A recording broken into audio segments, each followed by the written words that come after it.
उत्तराखंड में जेडीएस सांसद के खिलाफ गरमाई सियासत। देहरादून में कैला कांग्रेस ने निकाला मशाल जुलूस। सांसद प्रज्वल रेवन्ना को फांसी देने की मांग।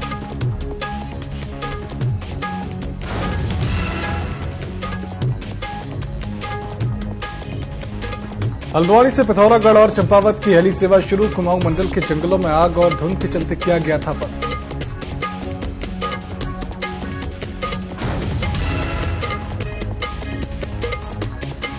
बाबा श्री विश्वनाथ जगदीशला डोली रथ यात्रा 2024 16 मई से 16 जून तक उत्तराखंड का करेगी भ्रमण। प्रदेश भर में चलाए जाएंगे 11 सूत्रीय कार्यक्रम।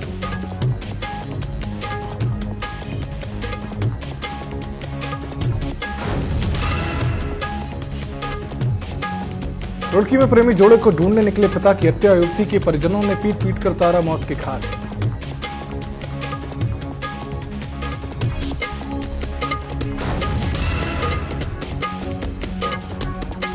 उत्तराखंड के मुख्य सचिव ने वनाग्नि को लेकर की समीक्षा बैठक। वनाग्नि के लिए एक्शन प्लान बनाने के दिए निर्देश।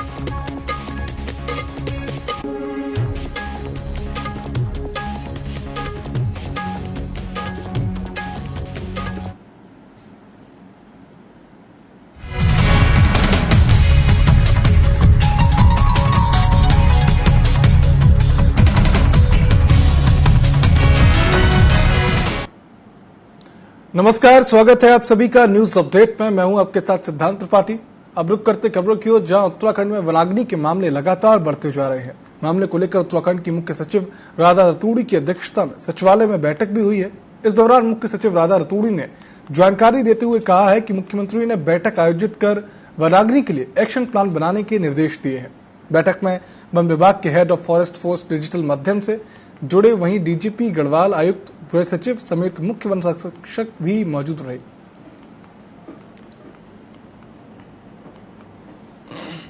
कि जो निर्देश दिए थे वो सारे कंप्लायंस हो जाए, तो उन सब में कंप्लायंस हो रही है। 1 सप्ताह का टाइम है। हम लोग ये कह रहे हैं कि 1 सप्ताह में वनाग्नि को कंट्रोल किया जाएगा उत्तराखंड में। ये सभी लोग मिलकर समन्वित प्रयास कर रहे हैं। इसमें आप लोगों की भूमिका सबसे ज्यादा महत्वपूर्ण है। जो अभी आपने कहा ना कि जिम्मेदारी किसकी फिक्स होनी चाहिए, क्योंकि ये मानव जनित समस्या है। तो जो लोग इस तरह से आग लगा रहे हैं जंगल में, उनके बारे में थोड़ा जागरूकता मीडिया में भी आनी चाहिए। और जो रील बनाने के लिए भी लोग आग लगा रहे हैं, तो ये एक बहुत अजीब सी विकृत मानसिकता हो गई है कि हमें रील बनानी है तो हम जंगल में आग लगा के फिर अपनी रील बना रहे हैं कि देखिए हमने कितना बड़ा काम किया कि हमने आग लगा दी।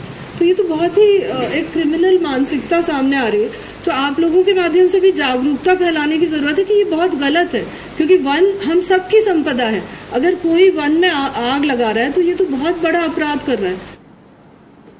मसूरी में उत्तराखंड संघर्ष समिति कार्यकारिणी का विस्तार हुआ है। विस्तार उत्तराखंड संघर्ष समिति की शहीद स्थल पर हुई बैठक के दौरान हुई। नई कार्यकारिणी के सदस्यों को भ्रष्टाचार के खिलाफ लड़ाई लड़ने की शपथ दिलाई गई है। समिति के केंद्रीय अध्यक्ष प्रकाश राणा ने कहा कि उत्तराखंड संघर्ष समिति गैर राजनीतिक संगठन है, जो कि भ्रष्टाचार के खिलाफ लड़ाई लड़ने के लिए अपने सदस्यों को तैयार कर रहा है। उन्होंने कहा कि मसूरी में संगठन की शुरुआत की गई है और अब राज्य में इसकी इकाई का गठन किया जा रहा है।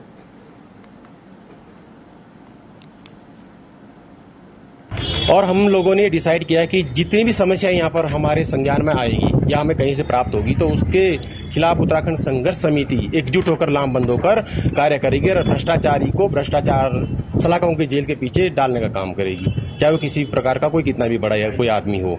और आज इस बैठक में यह भी निर्णय लिया गया है कि आने वाले कुछ समय में उत्तराखंड संघर्ष समिति के द्वारा पूरे प्रदेश में एक संगठन तैयार किया जाएगा, जो अपने अपने क्षेत्र और जिलावार ये काम करेंगे और एक उसका एक मतलब कार्यकारिणी के आधार पर उनका एक अच्छे से एक प्रोग्राम भी रखा जाएगा, जिसमें आप सभी लोग आएंगे भी और सहभागी बनेंगे। उत्तरकाशी के जनपद मोरी तहसील से स्कूटी चार सवार युवकों पर पेड़ गिरने का मामला सामने आया है। पेड़ गिरने से 2 व्यक्ति पेड़ की चपेट में आ गए, जिनकी मौके पर ही मौत हो गई। मृतकों के शव को सामुदायिक स्वास्थ्य केंद्र मोरी में भेजा गया है। इसके बाद राजस्व विभाग और पुलिस ने मृतकों के पोस्टमार्टम और पंचनामा की कार्रवाई की है।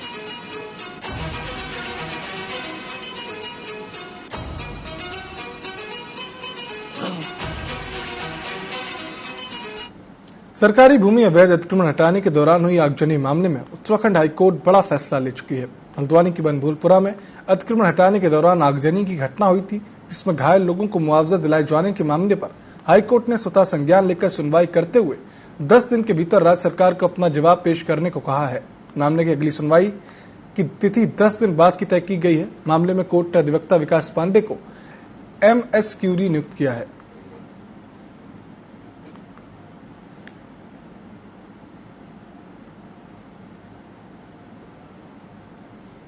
वहीं हल्द्वानी में महिला कांग्रेस ने कर्नाटक के हासन सांसद प्रज्वल रेवन्ना के प्रत्यर्पण करने और उसके खिलाफ FIR दर्ज करने को लेकर SDM कोर्ट परिसर में जमकर प्रदर्शन किया और साथ ही सिटी मजिस्ट्रेट को राष्ट्रपति के नाम का एक ज्ञापन भी सौंपा है। वहीं यूथ कांग्रेस के प्रदेश महासचिव ने कहा कि भाजपा बेटी पढ़ाओ और बेटी बचाओ की बात करती है, लेकिन उनके सहयोगी दल का सांसद प्रज्वल रेवन्ना कथित तौर पर यौन शोषण वाले मामले में फरार हो गया है। उन्होंने कहा कि जब तक उसके खिलाफ मुकदमा दर्ज नहीं किया जाएगा तब तक महिला कांग्रेस का प्रदर्शन जारी रहेगा।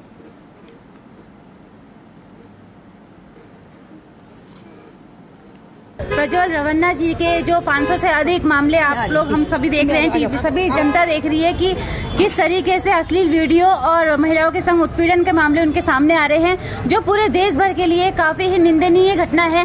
क्योंकि हमारी महिलाओं का जहां हम उसके न्याय की बात करते हैं, दिन प्रतिदिन उनके संग शोषण और बढ़ता जा रहा है। कहीं भी महिलाएं सेव नहीं है और भाजपा सरकार जो बेटी बचाओ बेटी पढ़ाओ का नारा देती है, उसी के कार्यकर्ताओं द्वारा महिलाओं के संग उत्पीड़न किया जाता है, उनका शोषण किया जाता है, बलात्कार किए जाते हैं। इसी के विरोध में हम सभी लोग आज महिला कांग्रेस के कार्यकर्ताओं द्वारा सिटी मजिस्ट्रेट को ज्ञापन देने के लिए यहाँ पर एकत्रित हुए। हम लोग यही चाहते हैं कि उसे विदेश से वापस लाया जाए और कड़ी से कड़ी सजा दी जाए। देवभूमि उत्तराखंड में JDS सांसद के खिलाफ सियासत गर्मा गई है। दरअसल महिला कांग्रेस ने देहरादून में मशाल जुलूस निकाला है। इस दौरान भाजपा के सहयोगी दल JDS के हासन लोकसभा सांसद प्रज्वल रेवन्ना को फांसी देने की मांग की गई है। उत्तराखंड महिला कांग्रेस की प्रदेश अध्यक्ष ज्योति रौतेला के नेतृत्व में यह मशाल जुलूस निकाला गया। गांधी पार्क देहरादून से घंटाघर होते हुए कांग्रेस मुख्यालय तक ये मशाल जुलूस निकाला गया है। इस दौरान महिला कांग्रेस की प्रदेश अध्यक्ष ज्योति रौतेला ने कहा कि भाजपा सरकार के राज में महिलाओं पर अपराध बढ़े हैं। प्रज्वल रेवन्ना ने हजारों महिलाओं का शोषण किया, लेकिन सरकार ने उसके खिलाफ कोई कार्रवाई न करते हुए उसे विदेश भेजने में सहयोग किया है। देखिए, इस देश में जब से भाजपा की सरकार आई, लगातार जो महिलाओं के ऊपर अपराध है वो बढ़ते जा रहे हैं। और इस समय कर्नाटका के एक सांसद, JDS के सांसद, भाजपा के सहयोगी दल के सांसद ने के 2900 से ज्यादा वीडियो आए, जिसमें उन्होंने 300 से ज्यादा महिलाओं के साथ बलात्कार, दुराचार करा है। उसके खिलाफ एक मशाल जुलूस है और भाजपा की सरकार ने उस आरोपी को, उस दुराचारी को भारत से भागने में मदद करी है। वो जर्मनी जाके छुप गया। हमारी लगातार सरकार से मांग है, आज पूरे देश में ये प्रदर्शन हो रहे हैं कि क्या मोदी सरकार को ये नहीं पता चला कि ये दुराचारी इस देश से कैसे भागा। क्या आज अल्मोड़ा में सोमवार को कई जगह पर बारिश हुई है। जिले के द्वाराघाट, भनोली और कपड़खान सहित अन्य क्षेत्र में झमाझम बारिश होने से जंगल की बेकाबू आग कुछ हद तक कंट्रोल हुई है। वन विभाग कंट्रोल रूम के अनुसार द्वाराहाट और सोमेश्वर के जंगलों में भीषण आग लगी है। वहीं अल्मोड़ा जिले के अन्य क्षेत्रों में आसमान पर घने बादल छाए रहे। तापमान में गिरावट होने से गर्मी से राहत भी मिली है।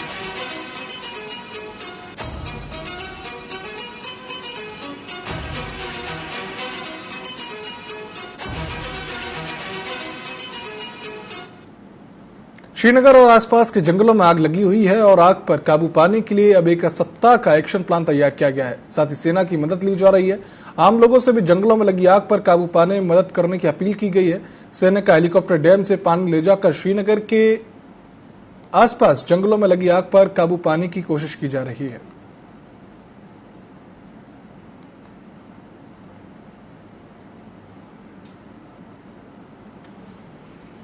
चमोली में वन विभाग ने जंगलों में वनाग्नि की घटना को अंजाम देने वाले 4 लोगों को गिरफ्तार किया है। बताया जा रहा है कि मुखबिर की सूचना पर 4 लोगों को जंगलों में आग लगाने की कोशिश करते हुए देखा गया, लेकिन वन विभाग के आने पर सभी मौके से फरार हो गए, जिसके बाद विभाग ने सभी 4 लोगों को कर्णप्रयाग पुलिस चौकी के पास से गिरफ्तार कर लिया। फिलहाल 4 लोगों के खिलाफ वन अधिनियम की धारा में मुकदमा दर्ज कर लिया गया है।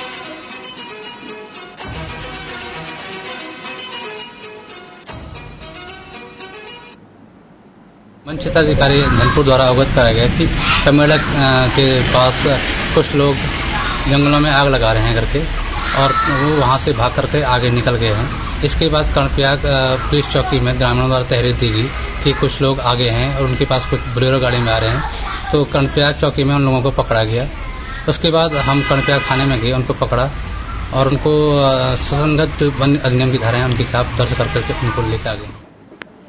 रुद्रपुर के ट्रांजिट कैंप थाना क्षेत्र संजय नगर खेड़ा में सट्टे का कारोबार खूब चल रहा है, लेकिन पुलिस पूरे मामले में कुछ कार्रवाई नहीं करती, जिसके चलते जनपद में सट्टे का कारोबार बढ़ता ही जा रहा है। वहीं सट्टा खिलाने का एक वीडियो सोशल मीडिया में जमकर वायरल हो रहा है। वीडियो में संजय नगर खेड़ा के पास दुर्गा मंदिर के पास कुछ लोग सट्टा खेल रहे हैं, जिस पर पुलिस अब कार्रवाई करने की बात कह रही है। फिलहाल अब देखना है कि पुलिस इस पर क्या कार्रवाई करती है।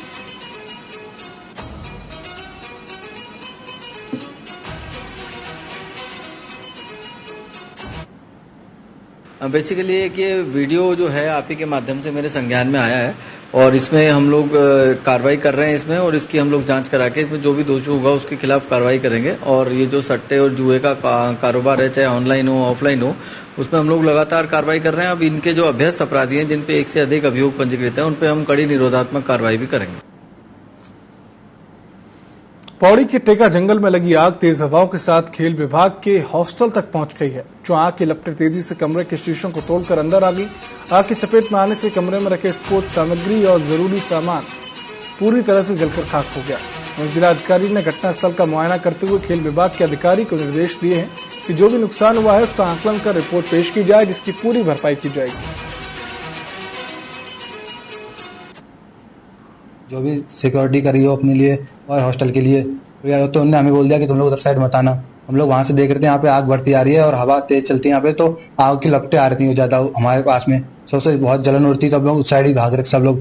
फिर यहाँ पे जो हमारा सामान था वो सारा जल गया, पता नहीं था कि यहाँ पे ऐसा बुरा सामान तो बचा नहीं सकते थे, क्योंकि खुद ही बचना मुश्किल हो रहा था उस टाइम। तो अंकल लोगों ने हमें वहाँ पे सेव कर दिया पूरा, फिर अंकल लोग साइड आ गए थे। फॉरेस्ट फायर के कारण कल एक इंसिडेंट हुआ था, जिसमें फॉरेस्ट फायर हॉस्टल, बच्चों के हॉस्टल या जो हमारे स्पोर्ट्स स्टेडियम के हॉस्टल तक पहुंच गई थी आग, और उसमें एक कमरे में लगभग 4 के आसपास जो ट्रेनी थे, उन ट्रेनी का सारा सामान जल गया। तो उनके लिए भी जो आवश्यक सहायता है वो डीएसओ स्तर पर या रेड क्रॉस के स्तर पर जो दी जानी है, उसके लिए नियमानुसार हम आवश्यक कार्रवाई करेंगे। प्रदेश में दिन पर दिन जंगलों की आग बढ़ती जा रही है और कई जगह आग पर आग बेकाबू भी हो चुकी है। एक और जहां आग से करोड़ों की वन संपदा जलकर खाक हो गई है, तो वहीं आग के कारण अब तक प्रदेश में 5 लोगों की मौत भी हो गई है। सबसे ज्यादा नुकसान कुमाऊं मंडल में हुआ है, लेकिन वन विभाग की रिपोर्ट के मुताबिक जंगल में पेड़ नहीं जले हैं और न ही वन्य जीव को हानि पहुंची है, जिसे लेकर अब राजनीति भी शुरू हो चुकी है। कांग्रेस के प्रदेश उपाध्यक्ष का कहना है कि आग अब आबादी वाले इलाकों में फैलने लगी है। 1,500 हेक्टेयर में आग लगने के बावजूद भी वन विभाग के अधिकारी अपनी नाकामियों को छुपाने के लिए झूठ बोल रहे हैं। इधर बीजेपी ने कांग्रेस पर दुष्प्रचार का आरोप लगाया।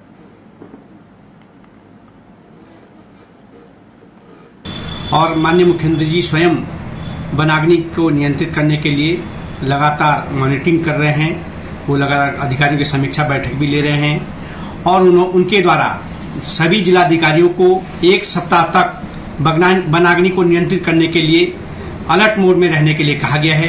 इसके लिए जन सहभागिता के माध्यम से भी लोगों को वनाग्नि को नियंत्रित करने के लिए, वनों की आग को बुझाने के लिए, लगाने के लिए निर्देशित किया गया है। कि साथ ही किसानों के द्वारा जो फसलों के अवशेष होते हैं खेतों में, उसको जलाने पर भी प्रतिबंधित किया गया है, जिससे पर्यावरण और वनाग्नि को नियंत्रित किया जा सके।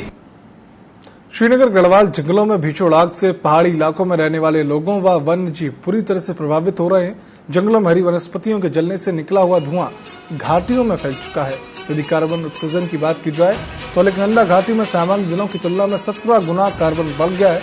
इसका खुलासा HNB की जगह पर हुआ है।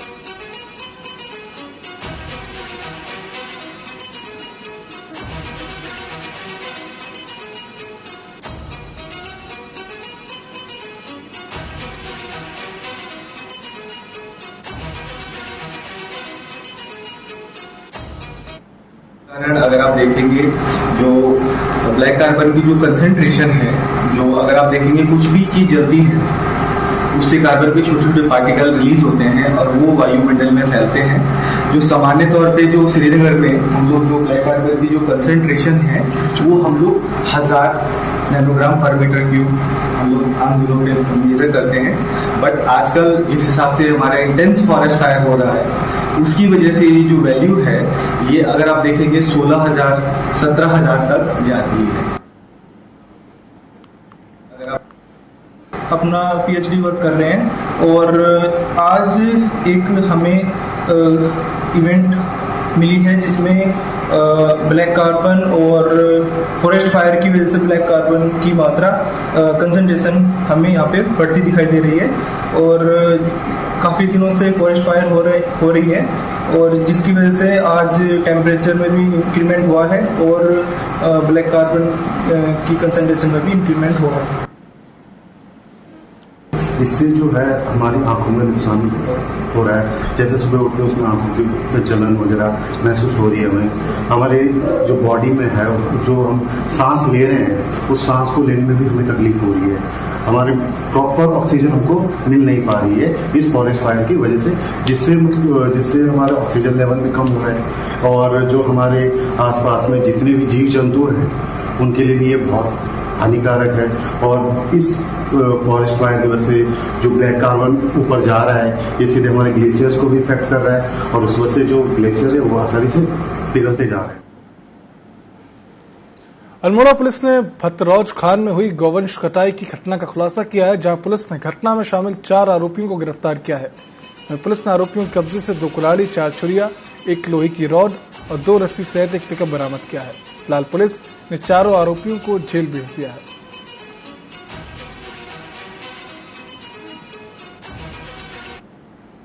चार अभियुक्त थे, चारों को हमने गिरफ्तार कर लिया। इसमें शामिल जो वाहन थे उसको भी हमने बरामद कर लिया है। पूछताछ में इनके द्वारा बताया गया कि घटना 1 तारीख को शाम को 6 बजे से लेके लगभग 11 बजे के मध्य इनके द्वारा ये घटना को अंजाम दिया गया था। उसके बाद ये जो भी ये था सामान वो लेके ये रामपुर की तरफ चले गए थे। क्योंकि घटना काफी सनसनीखेज थी, बड़े अच्छे ढंग से हमारी टीम ने इसका खुलासा किया है, तो इसके लिए मेरी तरफ से टीम को 5,000 रुपए की रिवार्ड की भी घोषणा की जा रही है। साथ साथ में मेरे द्वारा इसके जो अभियुक्त हैं उनके क्रिमिनल रिकॉर्ड्स को भी खंगाले जा रहे हैं।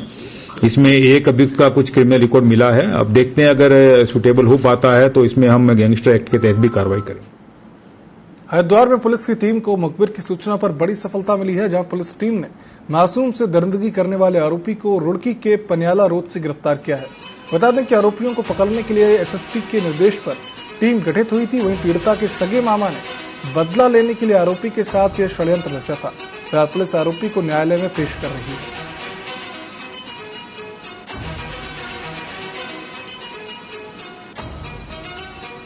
कुछ दिन पूर्व एक वीडियो जो गंगनहर थाना क्षेत्र का बता के प्रचारित किया गया था और उसमें काफ़ी प्रतिक्रियाएं लोगों की आई थी, क्योंकि वो एक नाबालिग बच्ची के साथ एक व्यक्ति का दुष्कर्म करता हुआ वीडियो था, जिससे जो सामाजिक तौर पर भी काफ़ी ज़्यादा आंदोलन हुआ था।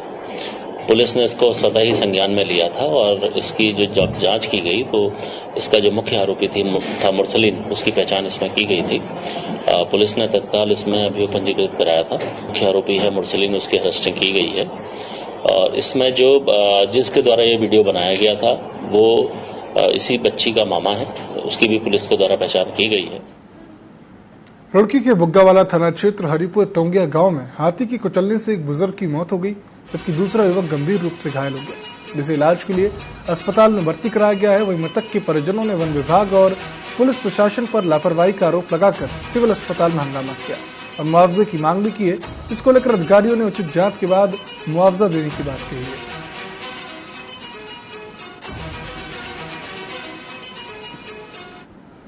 बॉडी पीएम के लिए आई है, वो तो पुलिस विभाग वाले लाए हैं, पुलिस विभाग की तरफ से आती है ना, उसका जो है पोस्टमार्टम पंचनामा भरा जाता है। इसमें पुलिस के भी लोग हैं, उनके भतीजे साथ में हैं, उनके परिवार के लोग साथी हैं, तो वो तो साथी में सभी लोग हैं। 2 दिन पहले भी वहाँ पर किस तरह की घटना बता रहे कि वहाँ एक हाथी ने किसी और को भी मार दिया था? नहीं, इस तरह छिपाया क्या बताया नहीं गया? इस तरह की कोई सूचना किसी ने हमें बताया? हमें कोई सूचना दी नहीं है। आज सुबह जो है खानपुर रेंज के अंदर सामुंसर बीट है हमारी, भगवानपुर क्षेत्र में पड़ता है। वहाँ पर आज सुबह जो लगभग 5 बजे के आसपास एक हाथी ने गांव के एक आदमी को जो है मतलब कुचल कर मार दिया है और एक आदमी को घायल कर दिया है। घायल जो व्यक्ति हुआ है उसको हमने जो हॉस्पिटल में एडमिट कर दिया है और एडमिट करने के साथ साथ मैं भी अभी वहाँ पर गया था। जो भी हमसे मदद हो रही, जो सरकारी मदद होती है उसको हम दे रहे हैं। और ये जो प्रकरण इनका पोस्टमार्टम के लिए यहाँ पर उन्होंने डेड बॉडी ला रखी है, मैं भी यहाँ पे हूँ और पुलिस के लोग यहाँ पे आ रखे हैं। उसके पोस्टमार्टम की कार्रवाई चल रही है। आज अंकल जी थे 2-3 आदमी टहलने के लिए रोजाना जाते थे गाँव में, तो जी वहाँ जो है कहीं जंगली जानवर जो हाथी था आसपास ही होगा जी, वो मालूम नहीं कहाँ होगा, तो एकदम से जो है ना उनका मोमेंट हुआ, तो उन्होंने बड़ी बेरहमी से हाथी ने मेरे अंकल जी की जो है हत्या कर दी। और इसका जो खामियाजा जो है हमें भुगतने को मिला कहीं न कहीं वन विभाग वालों की लापरवाही की वजह से हुआ जी। उत्तराखंड राज्य कर्मचारी संयुक्त परिषद ने कर्मचारियों को पदोन्नति में शिथिलीकरण का लाभ दिलाए जाने की मांग की है। संयुक्त परिषद के प्रदेश अध्यक्ष अरुण पांडे ने बताया कि अपर मुख्य सचिव कार्मिक पत्र को प्रेषित कर राज्य कार्मिकों को चयन वर्ष 2023-24 की समाप्ति से पूर्व पदोन्नति में शिथिलीकरण का लाभ दिलाए जाने की मांग की है। उन्होंने कहा कि लोकसभा चुनाव के चलते प्रदेश के अधिकांश कार्मिकों को सुविधा का लाभ नहीं मिल पाया है। चयन वर्ष 2023-24 समाप्त होने में केवल 2 माह का ही समय शेष है। ऐसे में पदोन्नति में शिथिलीकरण की व्यवस्था का लाभ पात्र कार्मिकों को जल्द दिलाया जाए।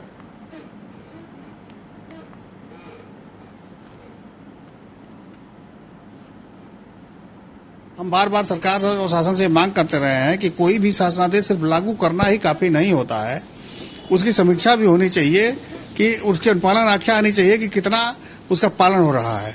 ऐसे ही हम मांग करने जा रहे हैं अपर मुख्य सचिव कार्मिक महोदय से कि आप ये देखिए कि कितने लोगों को इसका लाभ मिलना था, कितनों को मिल गया और कितनों को अभी मिलना बाकी है, और बाकी है तो क्यों बाकी है ना। यदि कोई जानबूझ करके इस मामले को लटका रहा है तो उसके खिलाफ कार्रवाई की जाए। हरिद्वार के बहादुराबाद थाना क्षेत्र स्थित टोल प्लाजा हमेशा यात्री के साथ बदसलूकी करने को लेकर सुर्खियों में बना रहता है। ऐसा एक और मामला सामने आया है जहां टोल कर्मचारियों ने यात्रियों के साथ एक बार फिर बदसलूकी की है, जिसका वीडियो सोशल मीडिया पर वायरल हो रहा है। बता दें कि टोल कर्मचारियों की बदसलूकी करने पर एक महिला श्रद्धालु ने सड़क पर बैठकर जाम लगा दिया।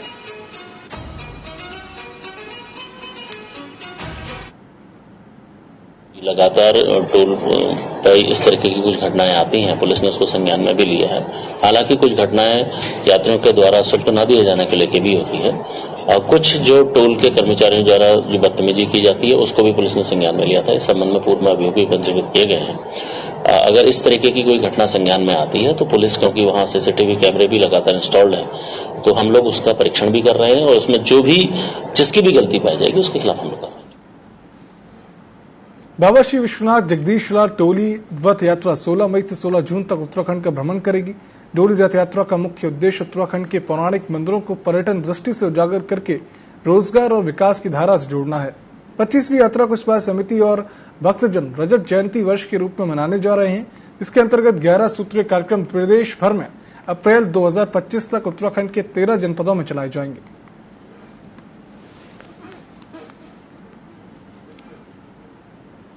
यात्रा को पूरे प्रदेश के लोग तन मन धन से कोऑपरेट करते हैं, अलग अलग स्थानों पर। अकेला मैं नहीं चलाता इसको, जितने भी लोग हैं, आप जैसे लोग जो प्रेस से मीडिया से जुड़े हुए लोग हैं, वो लोग भी रात दिन इस चीज को हाईलाइट करते हैं, तब जाकर के ये बात कहीं फ्लोर हो पाई है। और ये यात्रा पूरे विश्व की पहली डोली यात्रा है। डोलियां पूरे देश में, पूरे विश्व में कहीं नहीं चलाई जाती सिवाय उत्तराखंड के।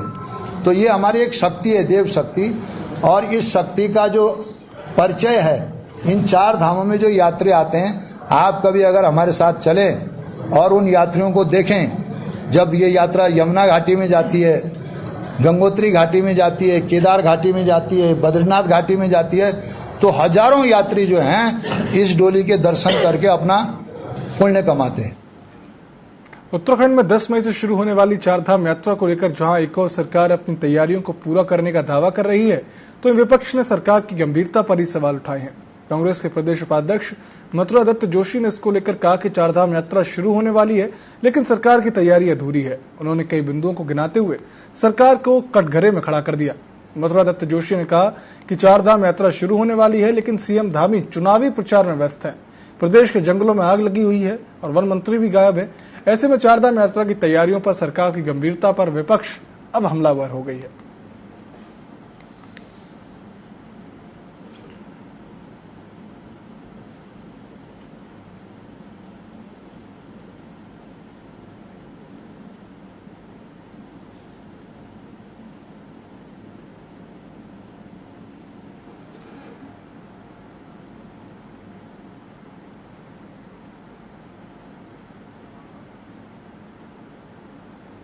देहरादून उत्तराखंड में चारधाम यात्रा की तैयारी तेजी से चल रही है। बता दें कि चारधाम यात्रा 10 मई से शुरू होने जा रही है, जिसको लेकर सरकार की तैयारियां लगातार जारी हैं। वहीं केदारनाथ और बद्रीनाथ में प्रधानमंत्री नरेंद्र मोदी के विजन के अनुरूप मास्टर प्लान को लेकर पुनः निर्माण के कार्य चल रहे हैं। इसकी जानकारी देते हुए बीकेटीसी के अध्यक्ष अजेंद्र अजय ने बताया कि साल 2013 में आई आपदा में केदारपुरी पूरी तरह से ध्वस्त हो चुकी थी, जिसके बाद केदारपुरी नए स्वरूप में निकल रही है। साथ ही बद्रीनाथ धाम को भी आध्यात्मिक नगरी के रूप में विकसित करने की कार्य योजना पर काम किया जा रहा है।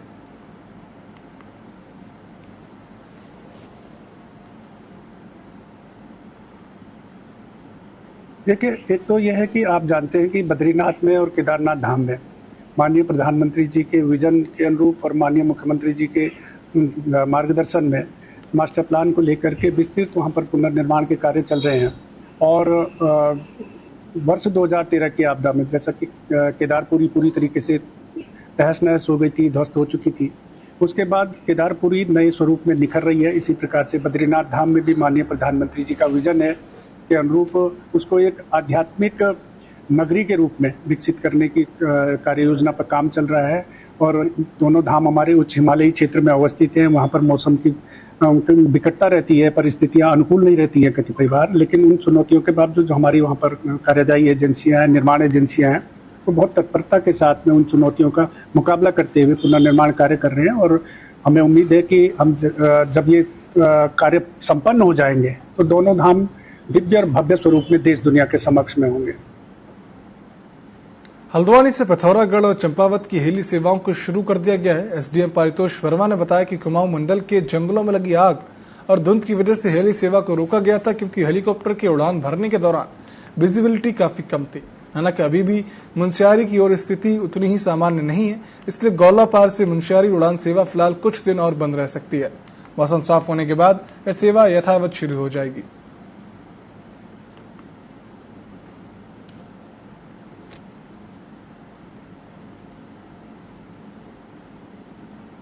द्वारा यहाँ पे गोलापार से हेली सेवा चलाई जा रही थी और इनके संचालकों से वार्ता की गई है। तो उनका ये कथन है कि क्योंकि वनाग्नि के कारण विजिबिलिटी कम है, इस वजह से कुछ दिनों के लिए ये स्थगित की गई है और जैसे ही विजिबिलिटी ठीक होगी तो इसको पुनः चालू कर दिया जाएगा। द्वारा यहाँ पे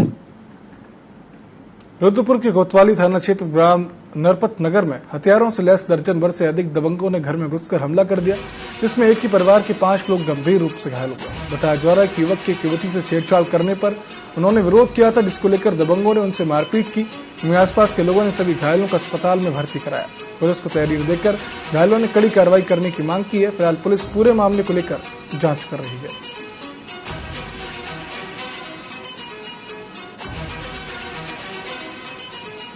में सरिया से मारा है, एक का सिर में तलवार से मारा है और एक का सिर में सरिया और डंडे मारे हैं। टाके बहुत है, एक का सिर में 10 टका, एक का सिर में 8 और एक का सिर में 10-20 टका है। डबल शूट लगा उनका सिर में।